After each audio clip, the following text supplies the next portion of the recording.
এভাবেই খামে ভরে ঘুষ নেন ওসি।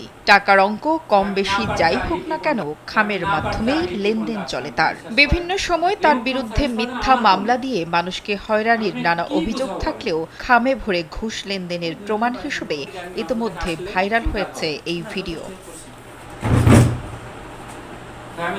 ভাইরাল হওয়া ভিডিওতে এক ব্যক্তিকে বলতে শোনা যায়, একটা খাম দেন, আমি বিপদে পড়েই এসেছি আপনার কাছে। সে সময় ওসি মাহবুব আলম তার অফিসের চেয়ারে বসে একটি খালি খাম এগিয়ে দেন।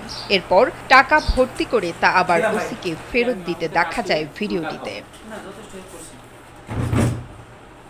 ঘুষ নেওয়ার এই ভাইরাল ভিডিওটি রাজশাহী মেট্রোপলিটন পুলিশের চন্দ্রিমা থানার। শুক্রবার সন্ধ্যা থেকে সামাজিক যোগাযোগ মাধ্যম ফেসবুকে এই ভিডিও ছড়িয়ে পড়লে মুহূর্তেই তা ভাইরাল হয়।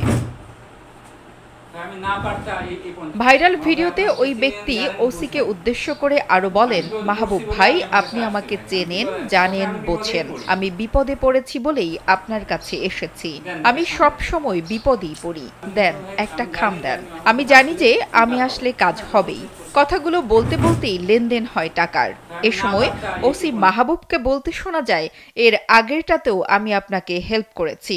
তবে এ বিষয়ে বিস্তারিত জানতে ওসি মাহবুবের মুঠোফোনে একাধিকবার কল করা হলেও তাকে পাওয়া যায়নি। বিষয়টি নিয়ে কেউ অভিযোগ করলে ব্যবস্থা নেওয়ার আশ্বাস দেন আরএমপির অতিরিক্ত উপ কমিশনার মোহাম্মদ জামিরুল ইসলাম। অবশ্যই এটা যদি কেউ অভিযোগ করে বা সিনিয়রদের সাথে কথা বলে তারা নিশ্চয়ই ব্যবস্থা নেবেন। এর আগে 2021 সালে ব্যক্তিগত আক্রোশের জেরে এক নারী পুলিশ পরিদর্শকের স্বামীকে সাজানো মামলায় গ্রেপ্তার দেখানোর অভিযোগ ওঠে ওসি মাহবুবের বিরুদ্ধে, যার প্রতিকার চেয়ে ওই বছরের 24 মার্চ রাজশাহী মহানগর পুলিশ কমিশনারের কাছে লিখিত অভিযোগ করেন ভুক্তভোগী ওই নারী পুলিশ কর্মকর্তা। এর বাইরেও উদ্দেশ্যমূলক মামলা দিয়ে ফাঁসানো, মাদক কারবারিদের সঙ্গে সখ্যতা গড়ে মাসোয়ারা তোলা, বহু বিবাহসহ নানা ঘটনায় সমালোচিত হলেও ওসি মাহবুব ঘুরে ফিরে একই স্থানে কর্মরত আছেন দীর্ঘদিন। তার বাড়ি রাজশাহী জেলার বাঘমারা উপজেলায়। নুসরাত জাহান কলি, কালবেলা।